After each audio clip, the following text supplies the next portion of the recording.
What's up everybody, my name is Jeremy Jones and I am back with another video. Today we're talking the Nike Air Max 1 Chili 2.0, so stay tuned.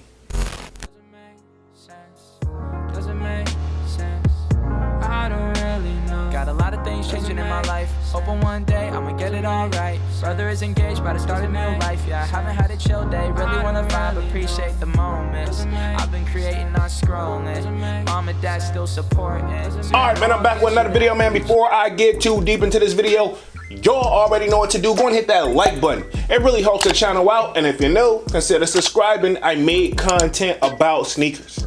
Alright, so let's dive into today's video.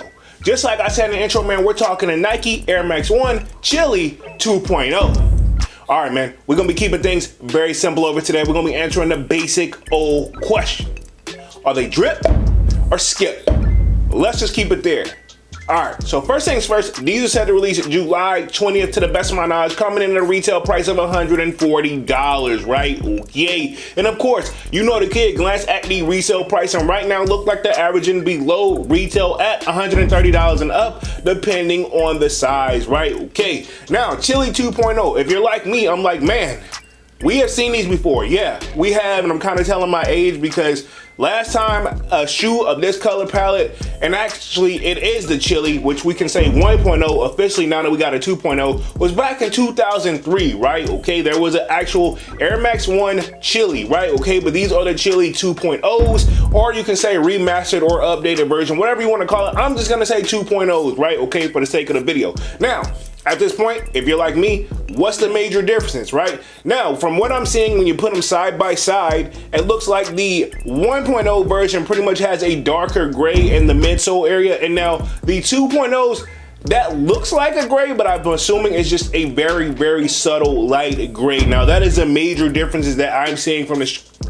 shoe, and it may be some other things as well, but those are that is the main thing that sticks out to me. Now, this one is definitely catered to the Air Max heads out there because, like I said, I know for a fact that there's some people that literally just only collect Air Maxes, and there's nothing wrong with that. In fact, when I'm thinking of this video, I can't help but think of Kwame, but I think the color may not be, you know, something he may not gravitate to, but he'll have to speak for himself. But I know he loves Air Maxes, and there's nothing wrong with that. That's one of the people I automatically think of, and obviously gives me motivation to do videos like this because while I do have maybe one Air Max shoe that I use for the gym, but I feel like I still don't show enough love to the Air Maxes. Overall, not a bad shoe, and it's good to see that Nike are finally giving us some restocks or some like remastered of some of the shoes that definitely obviously took off back then, right? Okay, it would be nice if they did that with some other shoes, but we'll leave that for another day and another discussion of the topic of the videos.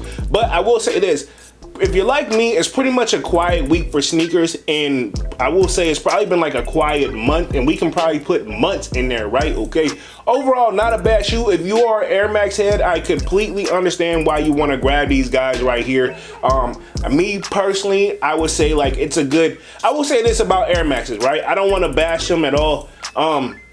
Once broken in, and it could just be my big bubbles, but once broken in, the comfort level is what you anticipate and what you expect of an Air Max 1, yeah, you just have to break the joint in. It's not one of those, to me, from what I got out of it, and y'all know I'm flat-footed, is the comfort level is something, it's not right out the box like some shoes, and not every shoe is like that, so that's not really a diss to Nike. It's one of these shoes you definitely got to break in. I would say this, great shoe for the gym, great shoe for like if you want to do a lot of long extended periods of walking after you break the joints in, and or if you like to go hiking, I can see that being as well, because actually that's a thing, especially in my area. Some people like to just get away and go hiking, go figure, right? But overall, not a bad shoe when it comes to these 2.0s. Now, if I had to compare the 2.0s and the 1.0s, I'm gonna keep it 100. I still like the 1.0s, which came out back in 2003. Keep in mind, right? Okay, and now here we are in 2023, right? Go figure. But I would say this, if I gotta choose one, I would actually like the 1.0s, and I want y'all to sign on in the comment section. You gotta either choose the 2.0s or the 1.0s. Sound off in the comment section for sure. There's no like neither, none of that. You have, if this was the only shoes, you either have to go with one or the other. You need to pick one. I would go for the 1.0s, but overall for the purpose of this video though, we're gonna stick to the 2.0s after I kind of just went on that rant and kind of compared them. That was not my intentions. Y'all know I freestyle these videos, but anyway, with all that being said, with these 2.0s, man, overall not a bad shoe, just something I want to write home about. And right now I'm kind of good on the gym circumstances of shoes, something that maybe if it hits the sell rack, which is already going below retail, so it looks like that has that potential, then maybe so. But overall for the kid, these will be a skip. But I want to know what you guys think down in the comment section, and will you be going after these on July 20th, retailing at $140? And of course, let me know if you think they're drip or skip. All right, man, I'm gonna go ahead and get up out of this thing and stop rambling, man. Y'all be sure to hit that like button. It really helps the channel out. And if you're new, consider subscribing. I made content about sneakers. Again, my name is Jeremy Jones, and thank you for watching, and I'm out.